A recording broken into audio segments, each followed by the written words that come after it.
cuadro económico que dibujó el presidente de México el lunes por la mañana le hizo contraste el mensaje del secretario de Hacienda el mismo lunes, pero por la tarde. Primero, Andrés Manuel López Obrador decía, no habrá recesión.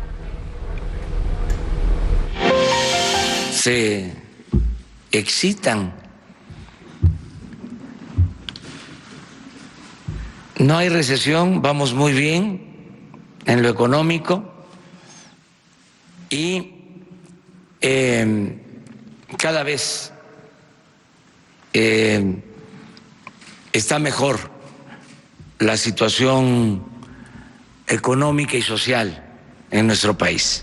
Eso es en la mañana. En las tardes las cosas son un poco diferentes. Se anunciaron los 25.500 millones de dólares. Este paquete de medidas lo anuncia el propio secretario de Hacienda, quien ven en pantalla, Arturo Herrera.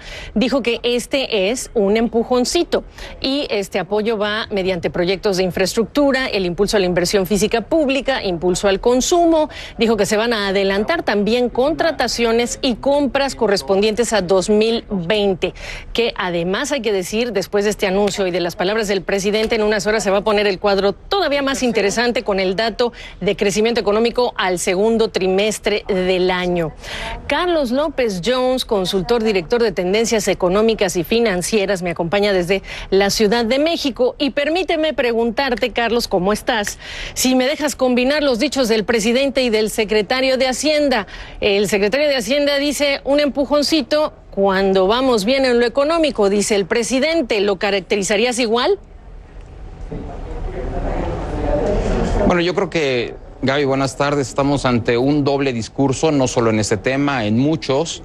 El presidente en las mañaneras, pues le está hablando a sus seguidores, le está hablando a la gente que votó por él y obviamente tiene que infundir esta confianza. Y ya en la tarde, no es la primera vez que sucede, su secretario, en este caso del ramo, Arturo Herrera, tiene que salir a matizar lo dicho por el presidente, a decirle a los especialistas qué es lo que él está viendo y bueno, anuncia este paquete de medidas que tú señalabas. Lo que está viendo Arturo Herrera es lo mismo que tú ves cuando él hace el diagnóstico de lo que está ocurriendo. Bueno, ayer Arturo Herrera inicia la conferencia de prensa diciendo que México está en una desaceleración, nunca usó la palabra recesión, y dice que es por dos motivos básicamente. Por un lado, tensiones entre Estados Unidos y China. Yo creería que ahí México tendría la oportunidad de atraer más inversiones a México. Y por otro lado veo pues una desaceleración global. Efectivamente, el Fondo Monetario Internacional, la OCDE nos han dicho que este año vamos a crecer, pero en ningún momento señala que México tenga un problema interno de confianza y eso me preocupa, porque hace 6 meses ninguna correduría veía a México en recesión en el primer semestre del año y hoy pues ya es casi evidente que México habrá entrado en recesión en el primer semestre del año. Entonces, obviamente, pues vemos una situación muy diferente. Él ve solamente problemas externos, nosotros vemos problemas externos, pero sobre todo internos. Es decir, parte de esta circunstancia es una herida autoinfligida hasta cierto punto. ¿Está haciendo este paquete de medidas lo necesario? ¿Cómo empezamos a desmenuzarlo, Carlos? Bueno, yo usaría una analogía, una economía enferma con un enfermo. Entonces, si empezamos porque el diagnóstico está mal hecho, yo creo que tendríamos que trabajar en México en recuperar la confianza de los inversionistas y eso en el paquete no está de ninguna manera. Y la otra parte, bueno, siempre se recomienda que cuando vayas a hacer una recesión, lo primero que debes de hacer es un programa anticíclico, es decir, gastar dinero para reactivar otra vez la economía. Eso creo que está bien, pero creo que es insuficiente, Gaby.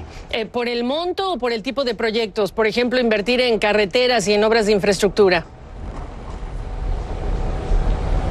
Bueno, por ejemplo, en carreteras estamos hablando de 50,000 millones de pesos. Eso es el 1% de todo el presupuesto del gobierno federal, cuando en inversión pública, que no se ha gastado nada en lo que va del sexenio, deberíamos de estar hablando de destinarle entre 5 y el 10%. Entonces, cuando te dicen que van a gastar 1%, pues me parece totalmente insuficiente en carreteras. ¿Créditos a trabajadores? Bueno, ahí nos dicen que van a gastar 320,000 millones de pesos en créditos a trabajadores y las cuentas no salen.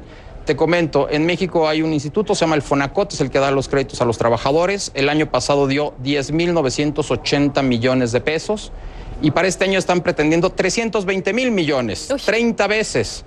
Ahora, si juntamos todas las tarjetas de crédito de todos los bancos comerciales que operan en México, estamos hablando de 380,000 millones de pesos en cartera vigente, que les tomó 10, 15 años juntarlo. Ellos pretenden en un año juntar todo lo que todos los bancos en México dieron. Es imposible lograr la cifra de 320,000 millones de pesos en créditos. Tu último comentario en relación con el adelanto de licitaciones y compras. Bueno, ahí es una cosa muy extraña, porque en México cada año tenemos el tema de la ley de egresos, y la ley de egresos es la que nos dice cuánto puedes gastar año con año, y esa la vamos a conocer hasta octubre de este año. Entonces no puedes empezar a gastar para 2029 lo que el Congreso no te ha aprobado. ¿Cómo lo vas a hacer? ¿Bajo qué términos? ¿Bajo qué leyes? Te estás saltando al Congreso impresionantemente. Mucho, poco o nada la ayuda de este paquete, Carlos. No creo que inciden en lo más mínimo. Como te comentaba, se trata de proyectos muy pequeños los carreteros. La parte de los 320,000 millones no veo cómo van a lograrlo. Y eso de empezar a gastar para 2020 y pensar que en el 2019 va a funcionar, no le veo sentido. Carlos López Jones, gusto saludarte, gracias.